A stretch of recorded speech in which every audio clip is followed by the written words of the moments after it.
ಎಲ್ಲರಿಗೂ ನಮಸ್ಕಾರ. ನಿಮ್ಮೆಲ್ಲರಿಗೂ ನಮ್ಮ ಚಾನಲ್ಗೆ ಆತ್ಮೀಯ ಸ್ವಾಗತ. ನೀವಿದೆ ಮೊದಲು ನಮ್ಮ ವಿಡಿಯೋ ನೋಡ್ತಾ ಇದ್ರೆ ಸಬ್ಸ್ಕ್ರೈಬ್ ಮಾಡ್ಕೊಳ್ಳಿ ಹಾಗೂ ವಿಡಿಯೋ ಇಷ್ಟ ಆದ್ರೆ ಲೈಕ್ ಹಾಗೂ ಶೇರ್ ಮಾಡೋದನ್ನ ಮರಿಬೇಡಿ. ಸಂಚಿಕೆ ಶುರುವಿನಲ್ಲಿ ನನ್ನ ದತ್ತ ಅಂತೂ ಫುಲ್ ಕೋಪ ಮಾಡ್ಕೊಂಡ್ಬಿಟ್ಟು ಅಮ್ಮ ಪ್ರೋಗ್ರಾಮ್ ಅಲ್ಲಿ ನಾನು ಅನೌನ್ಸ್ ಮಾಡ್ತೀನಿ ಅಂತ ಹೋಗ್ಬಿಟ್ಟು ಹಬ್ಬಕ್ಕ ಹತ್ರ ಹೇಳ್ತಾ ಇರ್ಬೇಕಾದ್ರೆ, ಅಯ್ಯೋ ಬೇಡ ಕಣೋ ದತ್ತ, ಒಂದ್ ನಿಮಿಷ ಇರು ಅಂತ ಹೇಳ್ತಾಳೆ. ನೋಡಲ್ಲಿ ಅಂತ ಹೇಳ್ಬಿಟ್ಟು ದೃಷ್ಟಿ ಬರೋದ್ನ ದತ್ತಾಗೆ ತೋರಿಸಿದ ತಕ್ಷಣ ಈ ಕಡೆ ಹೇಮ, ಶರಾವತಿ ಎಲ್ಲರೂ ಕೂಡ ದೃಷ್ಟಿ ಬರೋದ್ನ ನೋಡ್ತಾರೆ. ಆ ಕಡೆ ದೃಷ್ಟಿ ಕೂಡ ಬಂದೇ ಬಿಡ್ತಾಳೆ. ಅದನ್ನ ನೋಡ್ಬಿಟ್ಟು ಈ ಕಡೆ ಎಲ್ಲರೂ ಕೂಡ ಶಾಕ್ ಆಗ್ಬಿಡ್ತಾರೆ. ದೃಷ್ಟಿ ಇನ್ನೇನು ಫುಲ್ ಖುಷಿಯಾಗಿ ಬರ್ತಾ ಇರ್ಬೇಕಾದ್ರೆ ರಾಜು ಜೋರಾಗಿ ಹೋಗಿ ಹಗ್ ಮಾಡ್ಬಿಡ್ತಾನೆ. ಹಗ್ ಮಾಡ್ಬಿಟ್ಟು, ಅಕ್ಕ ಎಲ್ಲೇ ಹೋಗಿದೆ, ನಂಗೆ ಎಷ್ಟು ಭಯ ಆಗಿತ್ತು ಗೊತ್ತಾ ಅಂತ ರಾಜು ಮಾತಾಡ್ತಾ ಇರ್ಬೇಕಾದ್ರೆ ಮಹಾದೇವ ಕೂಡ ಬಂದ್ಬಿಟ್ಟು, ಅಯ್ಯೋ ಆಲ್ರೆಡಿ ಟೈಮ್ ಆಗಿದೆ ಬಿಡು ಅವಳ ಅಂತ ಹೇಳ್ಬಿಟ್ಟು ರಾಜುನ ಹೋಗ್ ಕುತ್ಕೋ ಅಂತ ಬೈದು ಹೋಗಮ್ಮ ದೃಷ್ಟಿ ಅಂತ ಹೇಳ್ತಾನೆ. ಅದೇ ಟೈಮ್ಗೆ ಇಲ್ಲಿ ಹಬ್ಬಕ್ಕ ಕೂಡ ಹೋಗು ದತ್ತ, ದೃಷ್ಟಿನ ಕರ್ಕೊಂಡ್ ಬಾ ಅಂತ ಖುಷಿಯಾಗಿ ಹೇಳಿದ ತಕ್ಷಣ ಈ ಕಡೆ ದತ್ತ ಅಂತೂ ಫುಲ್ ಕೋಪದಲ್ಲಿ ಬರ್ತಾನೆ. ಅದನ್ನ ದೃಷ್ಟಿ ಕೂಡ ನೋಡ್ಬಿಟ್ಟು ತುಂಬಾ ಭಯದಲ್ಲಿ ನಿಂತಿರ್ತಾಳೆ. ಇವಾಗ ಯಜಮಾನ್ರು ಏನ್ ಮಾಡ್ತಾರೆ ಅಂತ ದೃಷ್ಟಿ ತುಂಬಾ ಭಯದಲ್ಲಿ ನಿಂತಿರ್ಬೇಕಾದ್ರೆ ದತ್ತ ಕೋಪದಲ್ಲೇನೆ ಕೈ ಕೊಡ್ತಾನೆ, ಬಾ ಸ್ಟೇಜ್ ಮೇಲೆ ಅಂತ. ದೃಷ್ಟಿ ಕೂಡ ಫುಲ್ ಖುಷಿಯಾಗಿ ದತ್ತ ಕೈ ಹಿಡಿದು ಸ್ಟೇಜ್ ಮೇಲೆ ಹೋಗ್ತಾಳೆ. ಇದನ್ನೆಲ್ಲ ನೋಡ್ಬಿಟ್ಟು ಶರಾವತಿ ಅಂತೂ ಫುಲ್ ಕೋಪದಲ್ಲೇ ಇರ್ತಾಳೆ. ಅವಾಗ ಹಬ್ಬಕ್ಕ ಅವರು ಕೂಡ ದೃಷ್ಟಿ ಹತ್ರ ಬಂದ್ಬಿಟ್ಟು, ದೃಷ್ಟಿ ಬಾರಮ್ಮ ಅಂತ ಹೇಳ್ಬಿಟ್ಟು ಮೈಕ್ ಹತ್ರ ಕರ್ಕೊಂಡ್ ಬಂದು, ಇವಳೇ ನನ್ ಮನೆ ಸೊಸೆ ದೃಷ್ಟಿ ಅಂತ ಹೇಳ್ತಾರೆ. ಹೌದು, ಇವಳು ಇವಾಗ ನನ್ ಮಗನ ಹೆಂಡತಿ. ಇವಾಗ ಇವಳು ದೃಷ್ಟಿ ದತ್ತ ಶ್ರೀರಾಮ್ ಪಾಟೀಲ್ ಆಗಿದ್ದಾಳೆ. ಇವಳು ನನ್ ಮಗನ್ ಜೀವನ ಕಾಪಾಡಿದ್ಲು. ಅದಕ್ಕೆ ಇವಳೆ ನನ್ ಮನೆ ಸೊಸೆಯಾಗಿ ಬರ್ಬೇಕು ಅಂತ ನಾನು ನನ್ ಮನೆ ಸೊಸೆಯಾಗಿ ಮಾಡ್ಕೊಂಡಿದ್ದೀನಿ.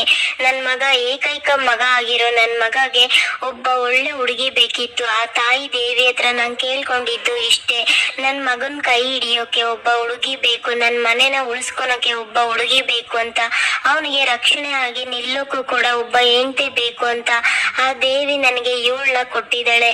ಇವಳೆ ಇವಾಗ ನನ್ ಮಗಗೆ ಹೆಂಡತಿಯಾಗಿ ನನ್ ಮಗನ ಎಲ್ಲಾ ಜವಾಬ್ದಾರಿನೂ ಕೂಡ ಇನ್ಮೇಲೆ ಇವಳೆ ತಗೊಂತಾಳೆ ಅಂತ ಹೇಳ್ಬಿಟ್ಟು ದತ್ತ ಬಾಯಿಲಿ ಅಂತ ಹೇಳ್ಬಿಟ್ಟು ಇಲ್ಲಿ ಸ್ಟೇಜ್ ಮೇಲೆ ಎಲ್ಲರ ಮುಂದೆನೂ ಕೂಡ ದತ್ತ ಕೈನ ತಗೊಂಡು ದೃಷ್ಟಿ ಕೈಯಲ್ಲಿ ಇಟ್ಬಿಟ್ಟು, ಇನ್ಮೇಲೆ ಇವನು ನಿನ್ಗೆ ಸೇರಿದ್ದು, ಇವನೆಲ್ಲಾ ಜವಾಬ್ದಾರಿ ನಿನ್ಗೆ ಇರೋದು ದೃಷ್ಟಿ ಅಂತ ಹೇಳಿ ಇಲ್ಲಿ ಹಬ್ಬಕ್ಕ ಅವರು ಸ್ಟೇಜ್ ಮೇಲೆ ಅನೌನ್ಸ್ ಮಾಡ್ತಾರೆ. ಅವಾಗ ದೃಷ್ಟಿ ಅಂತೂ ಫುಲ್ ಖುಷಿಯಾಗಿರ್ತಾಳೆ. ಆದ್ರೆ ದತ್ತ ಅಂತೂ ಕೋಪ ಮಾಡ್ಕೊಂಡೆ ದೃಷ್ಟಿನ ನೋಡ್ತಾ ಇರ್ತಾರೆ. ಇನ್ನು ಈ ಕಡೆ ದೃಷ್ಟಿ ಕೂಡ ಕೋಪ ಮಾಡ್ಕೊಂಡು ಶರಾವತಿನ ನೋಡ್ಬಿಡ್ತಾಳೆ. ಶರಾವತಿ ಅಂತಾನು ಅವಳಿಗೆ ಮಕ್ಕ ಕೊಡೋಕ್ ಆಗ್ದೇನೆ ಆ ಕಡೆ ನೋಡ್ತಾ ಇರ್ತಾಳೆ. ಇದೆಲ್ಲ ಆದ್ಮೇಲೆ ದೃಷ್ಟಿ ಹೇಗ್ ಹೊರಗ್ ಬಂದ್ಲು ಅಂತ ತೋರಿಸ್ತಾ ಇರ್ತಾರೆ. ದೃಷ್ಟಿ ಇಲ್ಲಿ ಬೇಜಾರಾಗಿ ಕೂತಿರ್ಬೇಕಾದ್ರೆ ಅವ್ರ ಅಕ್ಕ ಸೀಮಾ ಕೂಡ ನಂಗ ಹಸು ಅಂತ ಬರ್ತಾ ಇರ್ತಾಳೆ. ಅದನ್ನ ಕೇಳಿಸ್ಕೊಂಡ್ಬಿಟ್ಟು ದೃಷ್ಟಿ ಯಾರು ಬಂದಿದ್ದಾರೆ ಅಂತ ಹೇಳ್ಬಿಟ್ಟು ಟೇಬಲ್ ನ ಹಾಕೊಂಡು ಮೇಲೆ ಕಿಟಕಿ ಇದ್ದ, ಯಾರಾದ್ರೂ ಇದ್ದೀರಾ ಬಾಗ್ಲು ತೆಗೀರಿ, ನಾನು ದೇವಸ್ಥಾನಕ್ ಹೋಗ್ಬೇಕು ಅಂತ ಕೂಗ್ತಾ ಇರ್ತಾಳೆ.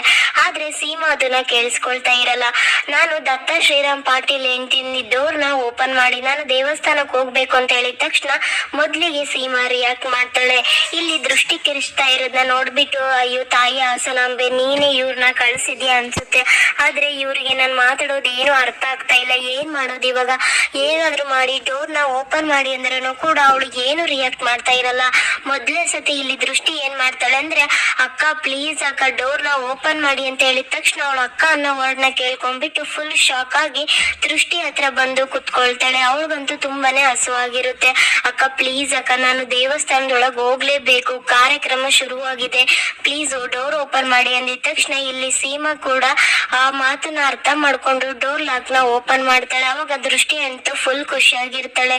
ಹಸು ಊಟ ಕೊಡಿ ಅಂತ ಇಲ್ಲಿ ಸೀಮಾ ಹೇಳ್ತಾ ಇದ್ರು ಕೂಡ ಇಲ್ಲಿ ಏನು ದೃಷ್ಟಿ ಕೂಡ ಅದನ್ನ ರಿಯಾಕ್ಟ್ ಮಾಡಿ ಕೇಳಿಸ್ಕೋಬೇಕಿತ್ತು. ಅಷ್ಟರಲ್ಲಿ ಶರಾವತಿ ಅನೌನ್ಸ್ ಮಾಡ್ತಾ ಇರ್ತಾಳೆ ಅಲ್ವಾ, ಹೌದು ಈ ಮನೆ ಸೊಸೆ ಬೇರೆಂದು ಕೆಲಸದಲ್ಲಿ ಬ್ಯುಸಿ ಆಗಿದ್ದಾಳೆ, ಹಾಗಾಗಿ ಬರೋದು ತಡ ಆಗ್ತಾ ಇದೆ ಅಂತ ಹೇಳೋ ವರ್ಡ್ನ ಕೇಳಿಸ್ಕೊಂಡ್ಬಿಟ್ಟು ಪಾಪ ಇಲ್ಲಿ ಸೀಮಾ ಹೇಳಿರೋ ವರ್ಡ್ನ ದೃಷ್ಟಿ ಕೇಳಿಸ್ಕೊಳಕ್ಕೆ ಹೋಗೋದಿಲ್ಲ. ಅಕ್ಕ ನೀವು ದೇವರಾಗಿ ಬಂದು ನನ್ನನ್ನ ಕಾಪಾಡಿದೀರ ಅಕ್ಕ, ನೀವು ಈ ಉಪಕಾರನ ನಾನು ಯಾವತ್ತೂ ಕೂಡ ಮರೆಯೋದಿಲ್ಲ ಅಂತ ಅವಳ ಕೈನ ಹಿಡ್ಕೊಂಡಿದ ತಕ್ಷಣ ಅವಳಿಗಂತೂ ಇಲ್ಲಿ ದೃಷ್ಟಿ ಸ್ಪರ್ಶ ನೋಡ್ಬಿಟ್ಟು ತುಂಬಾನೇ ಆಶ್ಚರ್ಯ ಆಗ್ಬಿಡುತ್ತೆ. ನಾನು ಆದಷ್ಟು ಬೇಗ ನಿಮ್ಮ ಹತ್ರ ಬರ್ತೀನಿ ಅಂತ ಹೇಳ್ಬಿಟ್ಟು ದೃಷ್ಟಿ ಫುಲ್ ಖುಷಿ ಆಗ್ಬಿಟ್ಟು ಸ್ಟೇಜ್ ಹತ್ರ ಹೋಗ್ತಾಳೆ. ಪಾಪ ಇಲ್ಲಿ ಸೀಮಾ ಅಂತೂ ಹಸು ಅಂತ ಹೇಳ್ತಾ ಇದ್ರು ಕೂಡ ಅದನ್ನ ಕೇಳಿಸ್ಕೊಳ್ತಾನೆ ಇರಲ್ಲ. ಇಷ್ಟೆಲ್ಲ ಆದ್ಮೇಲೆ ದೃಷ್ಟಿ ಸ್ಟೇಜ್ ಹತ್ರ ಬಂದಿರ್ತಾಳೆ. ಇವಾಗ ಫುಲ್ ಫುಲ್ ಖುಷಿಯಾಗಿ ಬಂದಿರೋರಿಗೆಲ್ಲ ದೃಷ್ಟಿ, ಚೆನ್ನಮ್ಮ, ಮಹದೇವ ಮೂವರು ಸೇರ್ಕೊಂಡು ಊಟನ ನೀಡ್ತಾ ಇರ್ತಾರೆ. ಅದೇ ಟೈಮಿಗೆ ದತ್ತ ಮತ್ತೆ ಹಬ್ಬಕ್ಕ ಇಬ್ರು ಕೂಡ ಬರ್ತಾರೆ. ಬಂದಾಗ ಇಲ್ಲಿ ಹಬ್ಬಕ್ಕ ಕೂಡ ದತ್ತ ಎಲ್ಲರಿಗೂ ಒಂದೇ ತರದ ಊಟ ಹೇಳಿದ್ಯಾ ತಾನೆ ಅಂದಾಗ, ಹೌದಮ್ಮ, ಶ್ರೀಮಂತು ಬಡವರಿಗೆ ಎಲ್ಲರಿಗೂ ಒಂದೇ ತರದ ಊಟ ಅಂತ ಹೇಳಿದಾಗ ಯಾರಿಗೂ ಪಂಕ್ತಿ ಭೇದ ಆಗ್ಬಾರ್ದು ಕಣೋ, ಅದಕ್ಕೋಸ್ಕರ ಕೇಳ್ದೆ ಅಂದಾಗ, ಆ ತರ ಏನಿಲ್ಲಮ್ಮ ಅಂತ ಹೇಳ್ತಾನೆ. ಇನ್ನು ದತ್ತ ಕೂಡ ಬೇಜಾರ್ ಮಾಡ್ಕೊಂಡು, ಅಮ್ಮ ದೃಷ್ಟಿ ಲೇಟ್ ಆಗಿ ಬಂದಿದ್ದಕ್ಕೆ ನಿನ್ಗೇನಾದ್ರೂ ಬೇಜಾರಾಯ್ತೇನಮ್ಮ ಅಂದಾಗ, ಅಯ್ಯೋ ಅದ್ರಲ್ಲಿ ಬೇಜಾರ್ ಪಡ್ಕೊಳೋಂಥದ್ದು ಏನೋ ಇದೆ, ಏನೋ ಅವಳು ಬರೋದಕ್ಕಿಂತ 2 ನಿಮಿಷ ಲೇಟ್ ಆಗಿ ತಡವಾಗಿ ಬಂದಿದ್ದಾಳೆ ಅಷ್ಟೇ.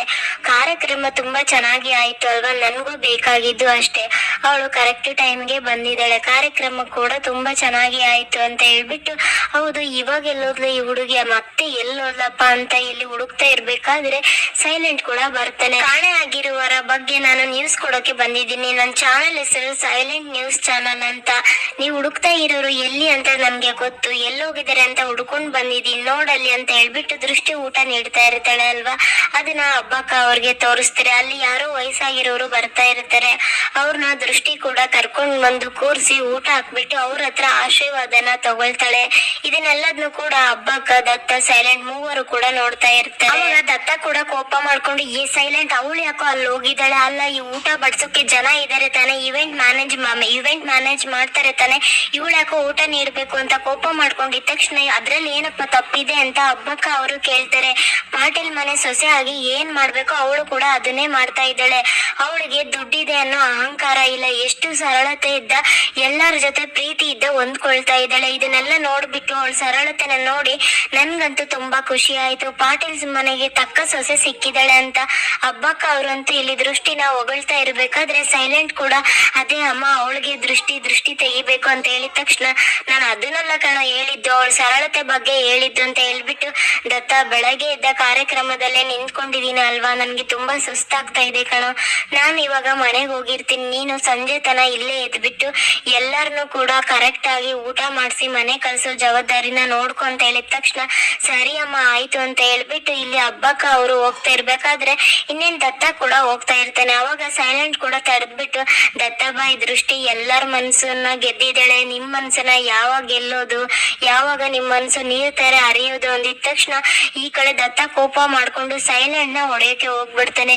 ನೋಡು ಪ್ರೋಗ್ರಾಮ್ ಕರೆಕ್ಟ್ ಆಗಿ ಆಗಿದೆ, ಇವಾಗ ಊಟದ ವ್ಯವಸ್ಥೆನ ಕೂಡ ಕರೆಕ್ಟ್ ಆಗಿ ಆಗ್ಬೇಕು, ಅದನ್ನ ಮಾತ್ರ ನೋಡ್ಕೊ ಅಂತ ಹೇಳ್ಬಿಟ್ಟು ದತ್ತ ಅಲ್ಲಿಂದ ಹೋಗ್ಬಿಡ್ತಾನೆ.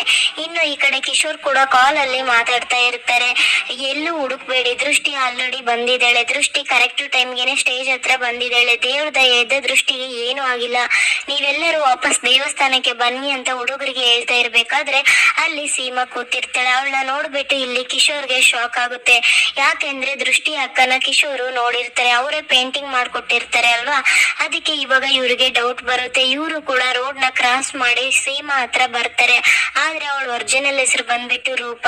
ಏನಮ್ಮ ನೀನು ಇಲ್ಲಿಗೆ ಯಾಕೆ ಬಂದಿದ್ಯಾ, ಸ್ವಲ್ಪ ನಿನ್ ಮುಖನ ತೋರಿಸ್ತೀಯ ಅಂತ ಕಿಶೋರ್ ಕೇಳಿದ ತಕ್ಷಣ ಈ ಕಡೆ ಬೇಕು ಅಂತಾನೆ ರೂಪ ವೇಲ್ನ ತಗೊಂಡು ಫುಲ್ ಸುತ್ಕೊಳ್ತಾ ಇರ್ತಾಳೆ. ಏನಿಲ್ಲಮ್ಮ, ನಿನ್ನ ಎಲ್ಲೋ ನೋಡಿದೀನಿ ಅಂತ ಅನಿಸ್ತಾ ಇದೆ, ಅದಕ್ಕೋಸ್ಕರ ತೋರ್ಸಮ್ಮ ನಿನ್ ಮುಖ ಅಂದ್ರೂ ಕೂಡ ತೋರಿಸ್ತಾ ಇರಲ್ಲ. ಸರಿ ಅಮ್ಮ, ನೀನೇನು ತಪ್ಪು ತಿಳ್ಕೊಳ್ಳಲ್ಲ ಅಂದ್ರೆ ನಿನ್ನ ಹೆಸರು ರೂಪ ಅಲ್ವಾ ಅಂತ ಕಿಶೋರ್ ಹೇಳ್ತಾನೆ. ಅವಾಗ ಈ ಕಡೆ ಸೀಮಾ ಕೂಡ ಫುಲ್ ಶಾಕ್ ಆಗ್ಬಿಡ್ತಾಳೆ, ನಿನಗೆ ಅಮ್ಮ ಇರ್ತಾರೆ ಅಲ್ವಾ, ಅಮ್ಮ ಹೆಸರು ಚೆನ್ನಮ್ಮ, ನಿನ್ಗೊಬ್ಳು ತಂಗಿ ಇರ್ಬೇಕಲ್ವಾ ದೃಷ್ಟಿ ಅಂತ ಎಲ್ಲ ಅಡ್ರೆಸ್ ಕೂಡ ಇಲ್ಲಿ ಕಿಶೋರ್ ಹೇಳ್ತಾ ಇದ್ರೆ ಸೀಮಾ ಮಾತ್ರ ಸುಮ್ಮನಾಗಿರ್ತಾಳೆ. ಅವಾಗ ಬೇಕು ಅಂತಾನೆ ಕಿಶೋರ್, ಏನಮ್ಮ ನಿನ್ಗೆ ಏನಾಗ್ತಾ ಇದೆ ಹೇಳು ಅಂತ ಕೇಳಿದಾಗ ಅವಳು ಊಟ ಮಾಡ್ತಾ ಇರೋದನ್ನ ತೋರಿಸ್ತಾಳೆ. ನಿನ್ಗೆ ಹಸು ಆಗ್ತಾ ಇದೆನಾ, ಊಟ ಬೇಕಾ, ಸರಿ ಅಮ್ಮ ಬಾ ಊಟ ತಿನ್ನುವಂತೆ ಅಂತ ಹೇಳಿದ್ರು ಕೂಡ ಸೀಮಾ ತುಂಬಾ ಗಾಬರಿ ಆಗ್ಬಿಡ್ತಾಳೆ. ಯಾಕಮ್ಮ, ಯಾರಾದ್ರೂ ನಿನ್ಗೆ ಬೈದ್ರ, ಯಾರಾದ್ರೂ ನಿನ್ಗೆ ಏನಾದ್ರು ಅಂದ್ರ, ನೋಡಮ್ಮ ಇದು ಪಾಟೀಲ್ ಮನೆತನದ ಅನ್ನದಾನ, ಇಲ್ಲಿ ಎಲ್ಲರೂ ಕೂಡ ಒಂದೇ, ನೀನು ಕೂಡ ಊಟ ಮಾಡ್ಬೋದು, ಬಾ ಒಳಗಡೆ ಅಂತ ಹೇಳಿದ ತಕ್ಷಣ ಸೀಮಾ ಎದ್ಬಿಟ್ಟು ಇಲ್ಲಿ ಕಿಶೋರ್ ಜೊತೆಗೇನೆ ಬರ್ತಾಳೆ. ಕಿಶೋರ್ ಅವಾಗ ಅಲ್ಲಿರೋ ಕೈ ತೊಳೆಯೋ ಹತ್ರ ಕರ್ಕೊಂಡು ಹೋಗಿದ ತಕ್ಷಣ ಸೀಮಾ ಕೈ ತೊಳ್ಕೊಂಡು ಫೇಸ್ ಕೂಡ ತೊಳ್ಕೊಂಡ್ ಬಿಡ್ತಾಳೆ.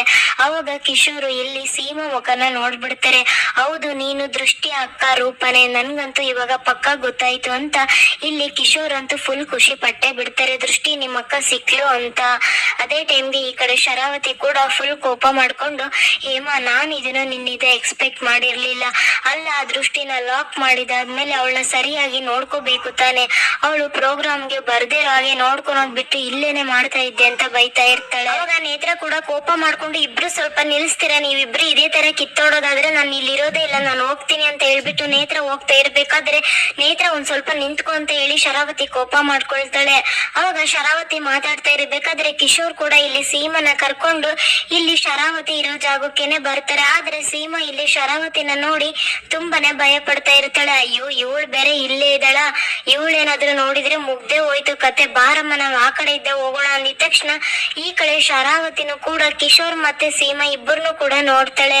ಆದ್ರೆ ಅವಳು ಕರೆಕ್ಟ್ ಆಗಿ ಸೀಮಾನ ನೋಡೋದೇ ಇಲ್ಲ. ಅವಳು ಇಲ್ಲಿ ಕಿಶೋರ್ ಬಂದಿದ್ದಾರೆ ಏನು ಮಾತಾಡ್ಬೇಡಿ ಅಂತ ಇಲ್ಲಿ ಹೇಮಾ ಮತ್ತೆ ನೇತ್ರಗೆ ಹೇಳ್ತಾ ಇರ್ಬೇಕಾದ್ರೆ ಕಿಶೋರ್ ಕೂಡ ಇಲ್ಲಿ ಸೀಮನ ಕರ್ಕೊಂಡು ಆ ಸೈಡ್ ಇದ್ದ ಬರ್ತಾರೆ. ಬಾರಮ್ಮ ಅವಳು ನೋಡಿದ್ರೆ ತುಂಬಾ ಕಷ್ಟ ಆಗುತ್ತೆ, ಅವಳನ್ನ ಯಾಕಮ್ಮ ನೋಡ್ತಾ ಇದೀಯ ಬಾ ಅಂತ ಇಲ್ಲಿ ಸೀಮನ ಕರ್ಕೊಂಡ್ ಬರ್ತಾರೆ.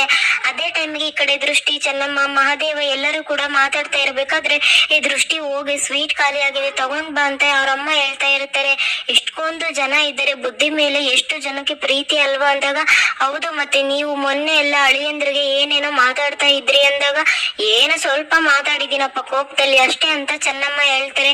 ಸ್ವಲ್ಪ ಎಲ್ಲಿ ಮಾತಾಡಿದೀಯ, ಯಾವಾಗ ನೋಡಿದ್ರು ನಿಂಗೆ ಕೋಪ ಮೂಗಿನ ಮೇಲೆ ಇರುತ್ತೆ ಚೆನ್ನಿ ಅಂತ ಮಹಾದೇವ ಇಲ್ಲಿ ಚೆನ್ನಮ್ಮಗೆ ಬೈತಾ ಇರ್ಬೇಕಾದ್ರೆ ಸಾಕು ಇವಾಗ ಹೋಗಿ ಊಟಕ್ಕೆ ನೀಡು ಅಂದಿದ ತಕ್ಷಣ ನಾನು ಹೋಗಿ ಉಪ್ಪಾಕ್ತೀನಿ ಅಂತ ಮಹಾದೇವ ಉಪ್ಪನ್ನ ತಗೊಳ್ತಾರೆ. ಅದೇ ಟೈಮ್ಗೆ ಕಿಶೋರ್ ಕೂಡ ಬಂದ್ರೆ ನಿಮ್ಗಿರೋ ಒಳ್ಳೆತನಕ್ಕೆ ಈ ದೇವರ ಸನ್ನಿಧಿಯಲ್ಲೇ ನಿಮ್ಮ ಅಕ್ಕ ಸಿಗ್ತಾ ಇದ್ದಾಳೆ, ನಾನ್ ನಿಮ್ಮ ಅಕ್ಕ ತಂಗಿನ ಒಂದ್ ಮಾಡುವಂತ ಪುಣ್ಯ ಕಾರ್ಯ ಆ ದೇವ್ರು ನನ್ ಕೊಟ್ಟಿದ್ದಾನಂತ ಹೇಳ್ಬಿಟ್ಟು ಕಿಶೋರ್ ಫುಲ್ ಖುಷಿಯಾಗಿ ಇಲ್ಲಿ ಬಂದ್ಬಿಡ್ತಾರೆ. ಆದ್ರೆ ಸೀಮಾ ಅವನ್ಗೆ ಗೊತ್ತಿಲ್ದೇನೆ ಹಾಗೆ ಹೋಗಿ ಊಟಕ್ಕೆ ಕೂತ್ ಬಿಡ್ತಾಳೆ. ಇನ್ನು ಕಿಶೋರ್ ಕೂಡ ದೃಷ್ಟಿ ಹತ್ರ ಬಂದ್ಬಿಟ್ಟು ದೃಷ್ಟಿ ಏನ್ ಮಾಡ್ತಾ ಇದೀಯಮ್ಮ, ನಿನ್ಗೋಸ್ಕರ ನಾನೊಂದು ಸ್ಪೆಷಲ್ ಗಿಫ್ಟ್ ನ ತಗೊಂಡ್ ಬಂದಿದ್ದೀನಿ ಅಂತ ಹೇಳಿದಾಗ ಏನೋ ಗಿಫ್ಟ್ ಎಲ್ಲಿದೆ ಅಂತ ದೃಷ್ಟಿ ಕೇಳ್ತಾಳೆ. ನೋಡಿಲ್ಲಿ ಅಂತ ಹಿಂದ್ಗಡೆ ತಿರುಗಿಸಿ ಕಿಶೋರ್ ತೋರ್ಸಿದ ತಕ್ಷಣ ಅಲ್ಲಿ ಸೀಮಾ ಇರೋದೇ ಇಲ್ಲ. ಅದನ್ನ ನೋಡ್ಬಿಟ್ಟು ಎಲ್ಲರಿಗೂ ಕೂಡ ಶಾಕ್ ಆಗುತ್ತೆ. ಗಿಫ್ಟ್ ಅಂದ್ರೆ ಅಲ್ಲಿ ಏನೂ ಇಲ್ಲ, ಏನ್ ಗಿಫ್ಟ್ ಅಂತ ಕೇಳಿದಾಗ ಅಯ್ಯೋ ಎಲ್ಲೋದ್ಲಪ್ಪ ಈ ಹುಡುಗಿ, ನನ್ ಜೊತೆನೆ ಬಂದ್ಲು ತಾನೆ, ಇವಾಗ ಕಾಣ್ತಾ ಇಲ್ವಲ್ಲ ಅಂತ ಯೋಚನೆ ಮಾಡ್ತಾ ಇರ್ಬೇಕಾದ್ರೆ ಆ ಸುಳ್ಳು ಹೇಳ್ಬಿಡ್ತಾನೆ. ಅಯ್ಯೋ ದೃಷ್ಟಿ, ಇಬ್ರು ವಯಸ್ಸಾದರು ನಿನ್ಗೆ ಆಶೀರ್ವಾದ ಮಾಡ್ಬೇಕು ಅಂತ ನಿನ್ನ ಹುಡುಕ್ತಾ ಇದ್ರು, ಅವ್ರನ್ನ ನಾನೇ ಕರ್ಕೊಂಡ್ ಬಂದೆ, ನೋಡಿದ್ರೆ ಅವ್ರು ಕಾಣ್ತಾ ಇಲ್ಲ, ಎಲ್ಲೋ ಹೋಗಿರ್ಬೇಕು ಅನ್ಸುತ್ತೆ ಅಂದಾಗ ಅದು ಸರಿ ಕಿಶೋರಣ್ಣ ಏನೋ ಗಿಫ್ಟ್ ಅಂತ ಹೇಳಿದ್ರಲ್ವಾ ಅಂತ ದೃಷ್ಟಿ ಕೇಳಿದಾಗ ಅದೇ ಅವ್ರು ಮಾಡೋ ಆಶೀರ್ವಾದನೇ ನಿನ್ಗೆ ಗಿಫ್ಟ್ ಅಂತ ಹೇಳ್ದೆ ದೃಷ್ಟಿ ಅಂತ ಹೇಳ್ತಾರೆ. ಹೌದಾ ಹಾಗಿದ್ರೆ ಸರಿ ಬಿಡಿ ಅಂತ ಇಲ್ಲಿ ದೃಷ್ಟಿ ಹೇಳಿದಾಗ ಹೋಗಿ ದೃಷ್ಟಿ ಸ್ವೀಟ್ ನ ತಗೊಂಡ್ ಬಾ ಅಂತ ಚೆನ್ನಮ್ಮ ದೃಷ್ಟಿನ ಕಳ್ಸಿ ಬಿಡ್ತಾರೆ. ಇನ್ನು ಕಿಶೋರ್ ಕೂಡ ಅಲ್ಲ ಈ ಹುಡುಗಿ ನನ್ ಜೊತೆನೆ ಬಂದ್ಲು ತಾನೆ, ಎಲ್ಲೋದ್ಲು ಇವಾಗ ದೃಷ್ಟಿ ಏನಾದ್ರು ನಿಮ್ ಅಕ್ಕನ್ನ ನೋಡ್ದೆ ಅಂತ ಹೇಳಿದ್ರೆ ತುಂಬಾನೇ ಗಾಬರಿ ಆಗ್ಬಿಡ್ತಾಳೆ. ನಾನೇ ಇನ್ನೊಂದ್ಸತಿ ಕ್ಲೀನ್ ಆಗಿ ಹುಡುಕಿ ಅವ್ರನ್ನ ಕರ್ಕೊಂಡ್ ಬಂದ್ರ ಆಯ್ತು ಅಂತ ಇಲ್ಲಿ ಕಿಶೋರ್ ಹುಡುಕಕ್ ಹೋಗ್ತಾರೆ. ಇನ್ನು ದೃಷ್ಟಿ ಕೂಡ ಊಟಕ್ಕೆ ನೀಡ್ತಾ ಇರ್ಬೇಕಾದ್ರೆ ಸೀಮಾ ಊಟ ಮಾಡ್ತಾ ಇರ್ತಾಳೆ. ಅಕ್ಕಪಕ್ಕದವರೆಲ್ಲರೂ ಕೂಡ ಸೀಮನ ನೋಡ್ಬಿಟ್ಟು ತುಂಬಾ ಕೋಪ ಮಾಡ್ಕೊಳ್ತಿರ್ತಾರೆ. ಈ ಸಂಚಿಕೆ ಮುಕ್ತಾಯವಾಗುತ್ತೆ, ಮುಂದೇನಾಗುತ್ತೆ ಅನ್ನೋದನ್ನ ಮುಂದಿನ ವಿಡಿಯೋದಲ್ಲಿ ನೋಡೋಣ. ನಿಮ್ಗೆ ನಮ್ಮ ಈ ವಿಡಿಯೋ ಇಷ್ಟ ಆಗಿದೆ ಅನ್ಕೊಳ್ತೀನಿ. ಶುಭ ದಿನ, ಧನ್ಯವಾದಗಳು.